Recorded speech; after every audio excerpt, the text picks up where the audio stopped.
안녕하세요.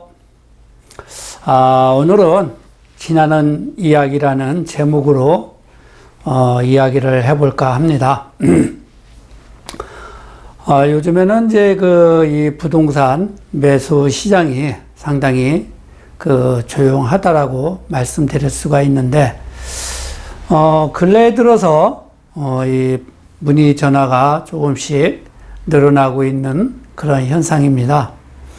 앞으로는 이제 이 부동산이 어떻게 움직일지 우리가 많은 관심을 가지고 연구를 하고 분석을 하면서 본인에 맞는 이 재테크 방법을 많이 연구하면서 찾아가고 있지요.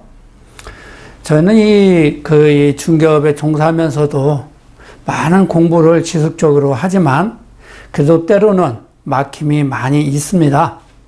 그러다 보면 잠시 쉬었다가는 구간도 있고, 그러지만 그래도 지속적으로 관심을 가지고 이 어떠한 방법으로 갈 것인지, 또 앞으로의 이 정책 흐름이 어떻게 갈 것인지, 이러한 것도 조금 예감을 하면서 본인에 맞는 재테크를 꾸준하게 해야만이 된다라고 생각을 해요. 그리고 앞으로 우리는 정말 오래 살게 됩니다. 보통 이제 100세를 살게 될 것 같은데, 그렇다면 우리가 활동하면서 왕성하게 일을 할 수 있는 기간이 얼마고, 그 나머지 기간을 쉬면서 살아갈 수 있는, 일 없이 살아갈 수 있는 그 기간이 얼마인가를 짐작할 수가 있을 겁니다. 현실에서는 우리가 돈이 없으면 정말 살아가기 힘든 세상입니다. 물론 이상적인 생각을 가지고 꼭 물질적인 충족을 갖지 않아도 살아갈 수 있는 분들도 있지만, 대부분 우리 사회 구성에서는 그렇지 못하다는 것이죠. 지금 일산 같은 경우에 보면 이 대형 개발 사업들이 지속적으로 진행이 지금 많이 이루어지고 있습니다. 그렇지만 우리가 눈으로 직접 확인하지 않고 이 대형 사업이라는 것들은 정말 진행이 돼야 되는가 보다 하는 그러한 생각을 많이 갖고 있지요. 그런데 이제 이 일산, 특히 일산 테크노밸리 같은 경우는 올 하반기부터 이제 공사가 시작된다고 합니다. 사실은 이 일산 테크노밸리가 성공적으로 이루어져야 일산은 경제적 자족도시로서 완전히 자리를 잡고, 또 이 교통 인프라가 잘 갖춰짐으로써 그만큼 가치가 높게 올라갈 수 있다는 것이죠.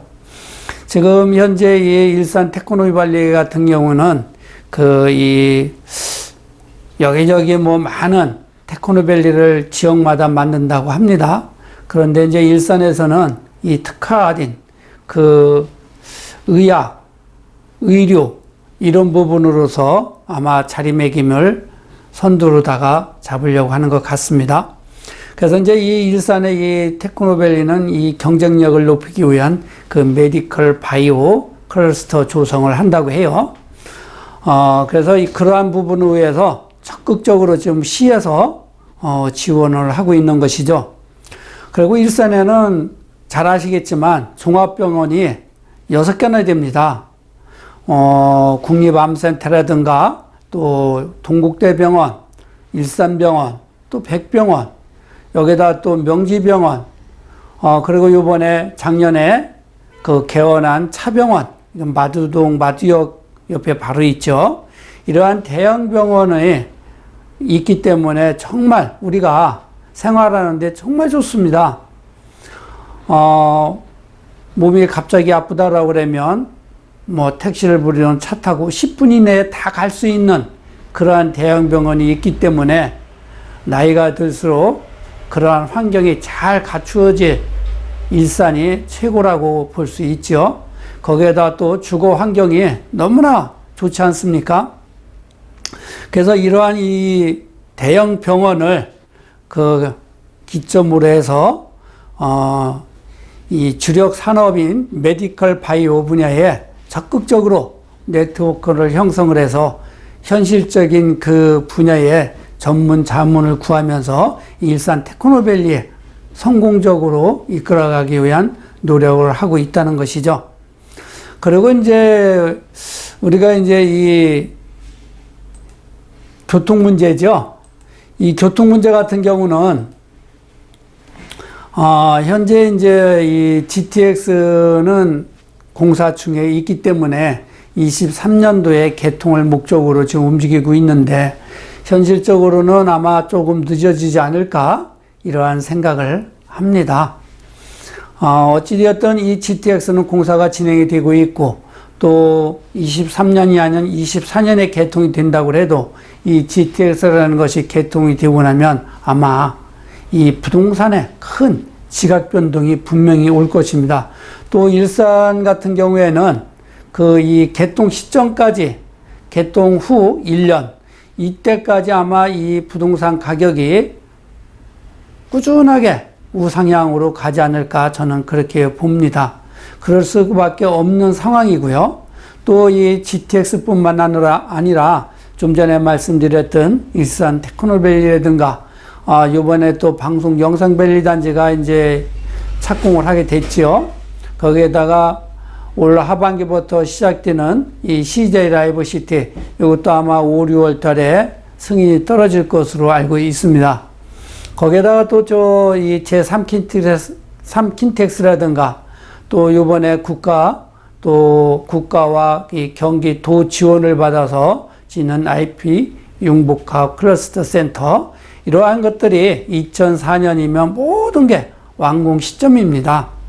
자, 그럼 일산은 아마 전국에서 이렇게 큰 대형 사업들에 한 군데로 딱 뭉쳐서 움직일 수 있는 4차 산업 이 기점을 마련하는 그러한 도시가 될 겁니다. 자, 그렇게 된다라고 그러면 우리는 어떠한 일이 그 후속적으로 일어날 것인지 아마 생각을 해보시면 답이 딱 나올 겁니다.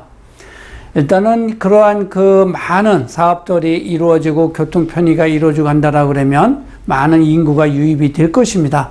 자, 그러면 전문가들은 일산에 그 이 광범위하게 그 아파트 공급이 너무 많다라고 얘기를 하지만 이러한 그 사업들이 입주 시점이 23, 4년 시점이 되면 아마 그거 같아도 그렇게 주변에 아파트 공급이 많다고 해도 부족 현상이 분명히 있을 것이고 또 이 주거 환경이 너무 좋고 우리가 살고 있는 그 의학을 의존하고 살 수 있는 병원들이 정말 대형 병원들이 많이 있기 때문에 너무나 좋은 것이죠. 그래서 이제 앞으로는 이 경제적 자족도시로서 완전히 자리매김할 수 있는 시점이 2023, 4년 정도 보고 또 이 교통 인프라도 좀 전에 말씀드렸지만 GTX 이것이 이제 완공이 된다라 그러면 분명히 부동산에 큰 지각 변동이 올 것이고요. 또 이 고양시에서는 그 이 대곡소사선이 일산역까지 오게 되면 그 철도를 이용해서 강남까지도 1시간대에 갈 수 있는 또 이 서해 쪽으로도 쉽게 접근할 수 있는 그러한 철도가 되는 것입니다. 그리고 이제 이 창릉 신도시가 만들어지면서 고양선이 이제 만들어지는데 창릉 3기 신도시는 이거는 우리가 한번 지켜봐야 되지 않을까 저는 그렇게 생각을 합니다. 그리고 이 고양선이 만들어진다라 그러면 그만큼 또 교통 편의가 좋아지고 또 식사동에서 대곡역까지 트램이 만들어지는 것이죠.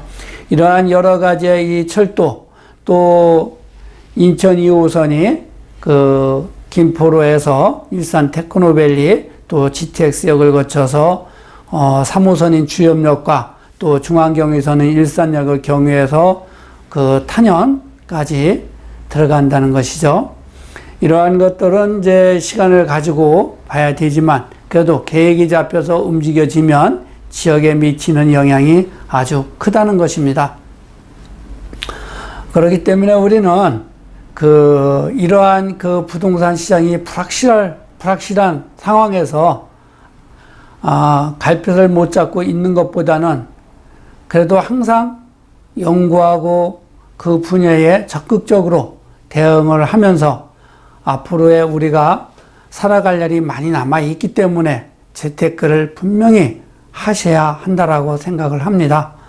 그렇기 때문에 특히 일산같이 저평가되어 있는 이 부동산 시장에서 우리는 잘 본인에 맞는 것을 선택을 해서 꼭 부자가 되기를 저는 바랍니다.